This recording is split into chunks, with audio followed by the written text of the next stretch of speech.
Hello everyone, welcome back to my channel business studies class 11th की हमारी series का आज 4th डे है। और जैसे कि आप सबने प्रीवियस 3 वीडियो में सपोर्ट दिया है, उसके लिए थैंक यू सो मच।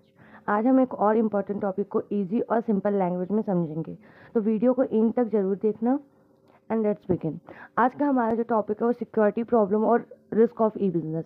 मतलब कि जो ई बिज़नेस होता है, मतलब जो भी बिज़नेस की एक्टिविटीज़ इंटरनेट के थ्रू होती है, उस पर रिस्क क्या क्या है और क्या क्या प्रॉब्लम हमें फेस करनी पड़ जाती है। तो सबसे पहले अगर हम ट्रांजेक्शन रिस्क में देखें तो इसमें 3 टाइप के हैं: default on orders, default on delivery और default on payment. Default on order taking और गिविंग में क्या रहता है कि जो आपने मतलब ऑर्डर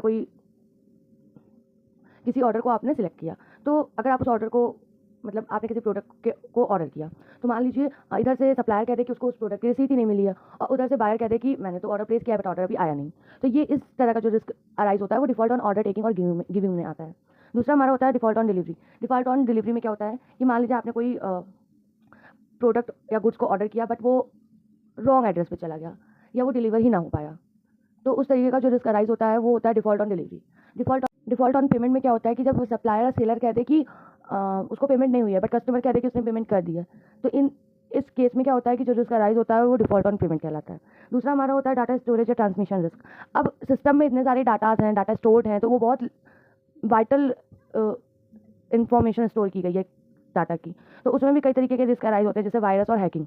वायरस क्या होता है कि एक सॉफ्टवेयर होता है, एक प्रोग्राम होता है जिसमें कुछ कमांड होते हैं जो या तो सिस्टम को पूरी तरीके से डैमेज कर देते हैं या फिर जो भी डाटा है आपका वो करप्ट हो जाता है, वो वायरस के थ्रू होता है। और वायरस से क्या होता है कि अगर आपका डाटा स्टोर है और मे भी कोई वायरस किसी ईमेल में अटैच होकर आ जाता है, तो वो पूरे डाटा को करप्ट कर सकता है या पूरे डाटा को डैमेज कर देता है। दूसरा हैकिंग में क्या होता है कि अक्सर देखा जाता है कि कोई अनऑथराइज पर्सन हुआ जिसको अच्छी नॉलेज होती है कोडिंग वगैरह की, तो वो क्या करता है, डिवाइस हैक कर लेता है, इन्फॉर्मेशन ले लेगा या कोई आपके पर्सनल इन्फॉर्मेशन के साथ छेड़छाड़ कर देगा या फिर कहीं मिसयूज़ कर लेगा।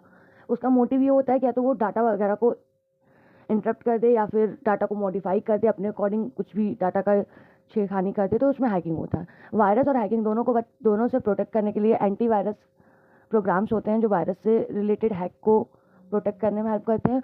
और हैकिंग देखा जाए तो हैकिंग में इंक्रिप्शन करके एक साइबर टेक्स्ट होता है जिससे आप अपने सिस्टम को प्रोटेक्ट कर सकते हो। थर्ड आपका थ्रेट ऑफ इंटेलेक्चुअल प्रॉपर्टी और privacy risk.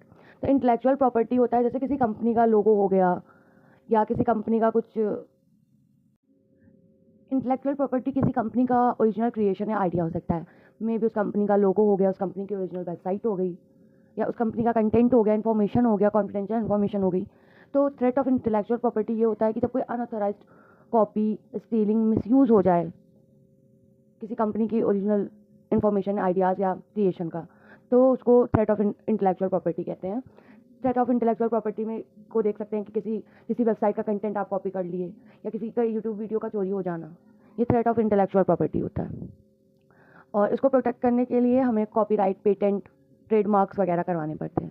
Threat of privacy risk भी इसी से रिलेटेड होता है, मतलब उसमें कोई पर्सनल डाटाज या पर्सनल मिसयूज़ हो जाए डाटाज का, तो प्राइवेसी रिस्क भी हो जाता है। जैसे किसी का अभी क्या है कि कुछ ऐसी वेबसाइट है जिससे आप प्राइवेसी रिस्क को अवॉइड कर सकते हो। जैसे अगर आप किसी ओरिजिनल वेबसाइट से कोई चीज़ ऑर्डर करते हो, तो वो वेबसाइट जो है बायर्स के प्राइवेसी को मेंटेन रखता है। जैसे अगर आप अमेज़ॉन पे कोई कुछ रजिस्टर की हो या आपको कुछ बाय करना है, तो वहाँ की जो जो वेबसाइट्स होती हैं वो ये इंश्योर करती हैं कि जो भी सेलर है या जो भी पर्सन आपको सर्विस देने आएगा या प्रोडक्ट की डिलीवरी करने आएगा, सिक्योर उसका रिकॉर्ड रखती है और देखती है कोई पर्सनल मिसयूज़ तो नहीं हो रहा है डाटाज वगैरह का।